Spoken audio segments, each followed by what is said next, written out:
Good morning, students. Welcome to Pioneer Convent School. In this video, we are going to start a new chapter of geography. So, chapter name is Natural Vegetation and Wildlife. अभी तक हम पढ़ते हुए आ रहे थे lithosphere, atmosphere और biosphere के बारे में. आज हम क्या पढ़ेंगे? अर्थ तो बन गया, लेकिन अर्थ के ऊपर क्या है? तो हम सब देखते हैं अर्थ के ऊपर बहुत सारे प्लांट्स हैं, एनिमल्स हैं. तो ये प्लांट्स और एनिमल्स किसका पार्ट है? ये प्लांट्स और एनिमल्स नेचुरल वेजिटेशन और वाइल्ड लाइफ का ही पार्ट है. यानी कि हम कह सकते हैं नेचुरल वेजिटेशन में हम पेड़ पौधों के बारे में डिस्कस करेंगे और वाइल्ड लाइफ में हम जीव जंतु के बारे में डिस्कस करेंगे. So let us start the introduction of this chapter. First of all, we are going to discuss about the definition of natural vegetation. Natural vegetation refers to the assemblage of plant species living in association with one another in given environment. Natural vegetation मैंने आपको हिंदी में बताया पेड़ पौधों के बारे में. तो हम कह सकते हैं it refers to the assemblage. Assemblage का मतलब होता है collection. किसकी collection? Plant species की. और वो किस में रहते हैं? Living in association. एसोसिएशन हम कह सकते हैं ग्रुप. वो एक ग्रुप में रहते हैं एक दूसरे के साथ और गिवन एनवायरमेंट में. It is basically the plant cover on the surface of the earth. यानी कि हमारी अर्थ की जो सरफेस है उस पर जो प्लांट कवर है उसे कहा जाता है natural vegetation. And it is unaffected इधर डायरेक्टली और इनडायरेक्टली मैन. और जो ये नेचुरल वेजिटेशन होती है ये ना तो डायरेक्टली और ना इनडायरेक्टली अफेक्ट होती है किससे? मैन से. Now environment provides a base for growth and development of natural vegetation. अब आपको पता है एनवायरमेंट बहुत जरूरी होता है एक नेचुरल वेजिटेशन की ग्रोथ के लिए, एक बेस के लिए और उसकी डेवलपमेंट के लिए. तो एनवायरमेंट उनको नेचुरल वेजिटेशन को ये सब चीज़ें प्रोवाइड करवाता है. अब हम डिस्कस करेंगे नेचुरल वेजिटेशन में क्या क्या इंक्लूड होता है. It include trees. आपको पता है ट्रीज क्या होते हैं? Plants. Shrubs. Shrubs basically woody plant होते हैं और स्मॉल इन साइज होते हैं ये. ग्रासेस. फॉरेस्ट. फॉरेस्ट आपको पता है जंगल जहां पर लार्ज ट्रीज होते हैं. Flowers etcetera.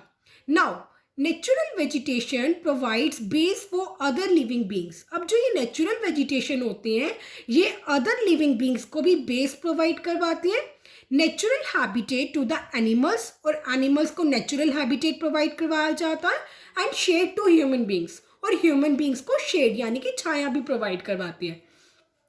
It also provides fruits. आपको पता है हमको फ्रूट्स मिलता है इनसे, फ्यूल मिलता है, वुड मिलता है, हर्ब्स. हर्ब्स का मतलब क्या होता है? जड़ी बूटियां जो होती है.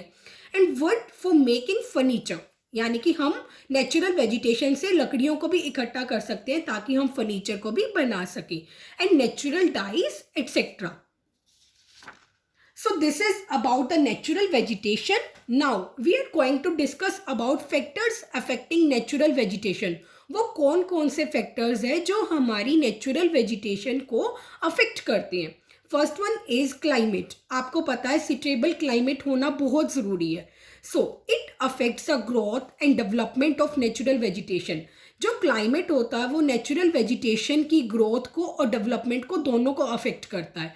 Different types of vegetation are found in different climatic conditions. अब जो डिफरेंट टाइप्स होते हैं वेजिटेशन के वो हम आगे डिस्कस करेंगे. वो मिलते हैं कहाँ पर? डिफरेंट क्लाइमेटिक कंडीशंस में. यानी कि आपको पता है समर्स है, विंटर्स है, रेनी सीजन है. तो ये सब क्या है? डिफरेंट क्लाइमेट है. इन सब डिफरेंट क्लाइमेट्स में डिफरेंट टाइप्स ऑफ वेजिटेशन मिलते हैं. अब हम क्लाइमेट में बात करते हैं टेम्परेचर की, ह्यूमिडिटी की, rainfall etcetera. Now second factor is soils. Soil type and thickness affect type and thickness of vegetation. अब आपको पता है सॉइल का जो टाइप होगा और उसकी जो थिकनेस होगी same as it is vegetation का टाइप होगा और उसकी थिकनेस होगी. अब आपके माइंड में क्वेश्चन आ रहा होगा मैम सॉइल की डेफिनेशन क्या होती है? It is the uppermost layer of loose and unconsolidated particles of rocks. Uppermost layer of loose and unconsolidated particles. Unconsolidated मतलब जो लूजली अरेंज पार्टिकल्स होते हैं किसके? रॉक्स के. वो मिक्स हो जाते हैं किसके साथ? ऑर्गेनिक मैटर के साथ.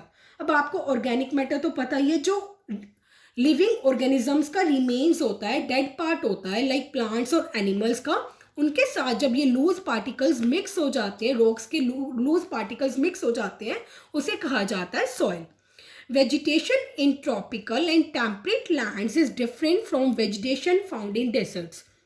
अब जो वेजिटेशन ट्रॉपिकल और टेम्परेट लैंड्स में होती है वो डिफरेंट होती है कहाँ से, जो वेजिटेशन हमको डेजर्ट्स में मिलते हैं. So this is about factors affecting. Now we will discuss about categories of natural vegetation, यानी कि नेचुरल वेजिटेशन में कौन क्या क्या चीज़ें आती है. First one is forest. In forest there is a thick and dense growth of trees. आपको पता है फॉरेस्ट में हम लार्ज ट्रीज देखते हैं, तो ये यहाँ पर यही कह रहा है फॉरेस्ट में क्या होता है, थिक और डेंस ग्रोथ होती है ट्रीज की. Canopies are visible sometimes due to the overcrowding of trees in one place. Canopies क्या होता है, ये मतलब जो टॉल ट्रीज की ब्रांचेज होती है वो एक रूफ की तरह लगती है, मतलब फॉरेस्ट की रूफ की तरह लगती है. जैसे कि हम इस पिक्चर में देख सकते हैं कि वो फॉरेस्ट इतने डेंस होते हैं कि वो एक दूसरे को कवर कर लेते हैं, एक रूफ बन जाती है फॉरेस्ट से, ट्री से, जिसको कहा जाता है कैनोपीज. तो फॉरेस्ट में हम कैनोपीज देख सकते हैं, और वो क्यों दिखती है, ओवर क्राउडिंग ऑफ ट्रीज की वजह से, और एक ही जगह पे होती है वो. Now they grow where temperature and rainfall are plentiful. अब जो ये फॉरेस्ट में जो ट्रीज होते हैं वो कहाँ पर ग्रो करते हैं, जहाँ पर टेम्परेचर और रेनफॉल प्लांटीफुल होता है. Now second type is shrubs. Shrubs are plant associations which are dominated by relatively short woody plants with horizontal growth. Shrubs क्या होता है, ये एक प्लांट्स का ग्रुप होता है जो कि शॉर्ट वुडी प्लांट्स की तरह हम उसे कह सकते हैं, और उसकी जो ग्रोथ होती है वो हॉरिजॉन्टल ग्रोथ होती है. As we can see here this is called shrubs. हम देख रहे हैं ये वुडी प्लांट्स होते हैं और स्मॉल इन साइज होता है, जिसकी जो ग्रोथ होती है वो हॉरिजॉन्टल इन साइज होती है. And they grow in the dry region. और वो कहाँ पर ग्रो करते हैं, जहाँ पर ड्राई एरिया होता है. Now last category of natural vegetation is grasslands. The landscape is dominated by grasses. जो हमारा लैंडस्केप है उसमें इंपॉर्टेंट थिंग्स क्या है, grass. They contain scattered trees and plants. अब हम देखते हैं जो ट्रीज होते हैं, प्लांट्स होते हैं, उनमें भी हम ग्रासलैंड्स को देख सकते हैं. Some of the grasslands are prairies in North America. अब कुछ एग्जाम्पल दे रखे हैं ग्रासलैंड्स के जो कि देखने को मिलते हैं, लाइक प्रेरीज ग्रासलैंड्स, और ये कहाँ पर है, नॉर्थ अमेरिका में.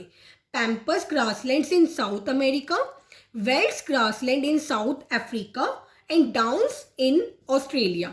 First of all as you can see in this picture, grasslands की बात कर रहे थे, ये स्कैटर्ड एरिया को कवर करता है जो ट्रीज और प्लांट्स का एरिया होता है. हम इस पिक्चर में भी देख सकते हैं ये ट्री है, और ट्री में हम देख रहे हैं यहाँ पर grasslands.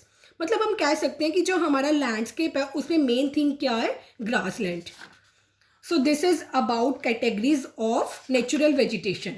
Now we will discuss about types of forest. So there are 8 types of forest.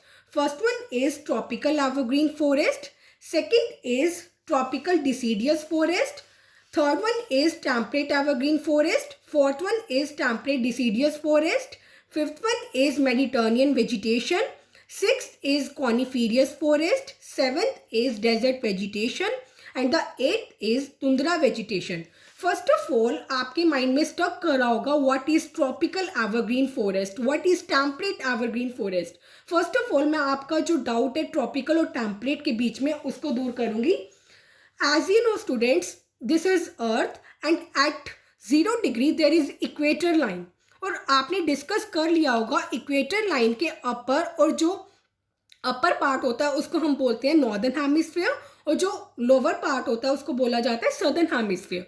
और हम इस पिक्चर में देख रहे हैं जो ये रेड एरिया है इसको कहा जाता है ट्रॉपिकल जोन, क्योंकि ये इक्वेटर के बिल्कुल पास होता है, 23.5 डिग्री पे सिचुएटेड होता है ये.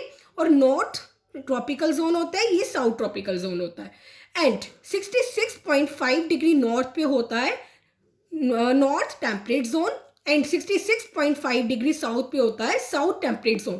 तो यानी कि हम शॉर्ट में देखेंगे जो ट्रॉपिकल एरिया में फॉरेस्ट होते हैं उसको बोला जाता है ट्रॉपिकल एवरग्रीन फॉरेस्ट, और जो टेम्परेट जोन में फॉरेस्ट होते हैं उसको बोला जाता है temperate evergreen and deciduous forest.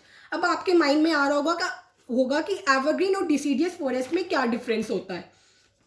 So evergreen forest वो फॉरेस्ट होते हैं विच doesn't shade there leaves at any times of the year, और डिसीडियस फॉरेस्ट वो होते हैं जो अपनी लीव्स को शेड कर लेते हैं इन सम स्पेसिफिक सीजन.